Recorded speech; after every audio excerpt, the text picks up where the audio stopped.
Bonjour les amis!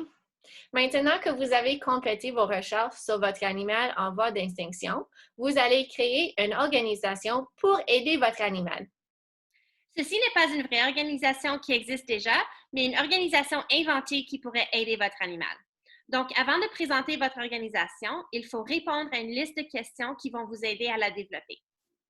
Voici les questions qu'il faut répondre. Nous allons vous donner une explication de comment répondre à la question et un exemple en utilisant les abeilles comme l'animal.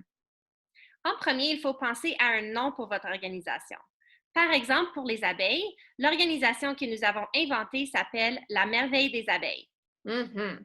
Donc, question numéro 1 est quelle est la mission de votre organisation? Ceci veut dire c'est quoi le but de votre organisation et pourquoi est-ce que c'est important? Par exemple, la mission de l'organisation La Merveille des abeilles est de protéger les abeilles et leur habitat naturel. Question numéro 2 est quelle est l'histoire de votre organisation?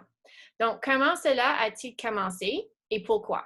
Ici, tu peux décrire comment votre organisation a commencé et soyez créatif. Donc, par exemple, l'histoire que nous avons inventée pour la merveille des abeilles, c'est ceci. La merveille des abeilles a commencé en 2003 quand un apiculteur nommé Thomas a remarqué que sa population d'abeilles était en danger. Les abeilles n'arrêtaient pas de mourir et ceci inquiétait Thomas. Il a donc commencé la merveille des abeilles pour les protéger. Question numéro 3, c'est où donne-t-elle de l'aide? Donc, est-elle une organisation locale, donc dans une ville, nationale, dans un pays, ou internationale dans le monde? Ici, on veut savoir où votre organisation travaille. Par exemple, la merveille des abeilles est une organisation qui se trouve partout au Canada. Donc, c'est une organisation nationale. Parfait. Question numéro 4, c'est de quelle façon cette organisation fournit-elle de l'aide? Quel genre de projets ont-ils? Donc, ici, on veut une explication de deux projets. Donc, ça doit être une description détaillée de deux projets que votre organisation fait pour aider votre animal. Il y a beaucoup d'options. Des fois, on ramasse de l'argent en faisant un vente de pâtisserie. Des fois, une organisation va faire un course pour demander du support, comme Run for Cancer. Des fois, des organisations font des concours ou des programmes éducatifs. Par exemple, pour la merveille des abeilles, ils font plusieurs projets pour aider les abeilles. Un projet est fait à chaque année au mois de mai où ils font une grande vente de fleurs. Cette vente aide les abeilles de deux façons. Premièrement, les fleurs aident les abeilles à survivre parce qu'ils ont besoin de pollen. Et deuxièmement, l'argent amassé à la vente est utilisé pour construire des ruches partout au Canada.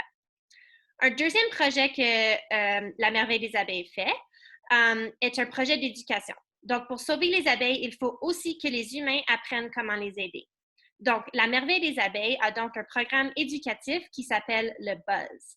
Ce programme envoie des apiculteurs dans les écoles pour enseigner aux élèves l'importance des abeilles et comment les aider à survivre.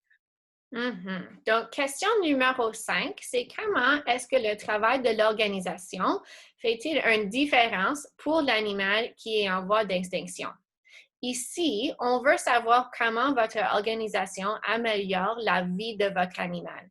Des fois, les organisations protègent des habitats des animaux avec l'argent qu'ils ramassent. À cause de ces environnements protégés, la population de l'animal peut augmenter. Donc, par exemple, la Merveille des abeilles fait une différence pour les abeilles parce que c'est une organisation qui donne de l'argent envers la protection des abeilles en danger, encourage les jardins municipaux et apprend aux gens quoi faire pour aider les abeilles. Mhm. Finalement, question numéro 6, c'est comment les gens supportent l'organisation. Ici, on veut savoir comment les gens peuvent aider votre animal d'une façon concrète. Des fois, on donne de l'argent, des fois, on donne notre temps. Par exemple, il y a plusieurs façons de supporter la Merveille des abeilles. L'organisation accepte des dons d'argent ou de fleurs et des bénévoles pour assister dans les ventes de fleurs ou aller dans les écoles. Vous avez toute la semaine pour compléter ceci. On vous suggère de faire 2 à 3 questions par jour et de nous aviser de votre progrès. Mercredi, nous allons vous donner du feedback pour voir si vous avez assez d'informations et de détails. Il faut avoir terminé l'activité vendredi parce que la semaine prochaine, vous allez commencer à préparer votre présentation. Si vous avez fini tôt, vous pourrez créer un logo pour votre organisation. Bon travail, les amis!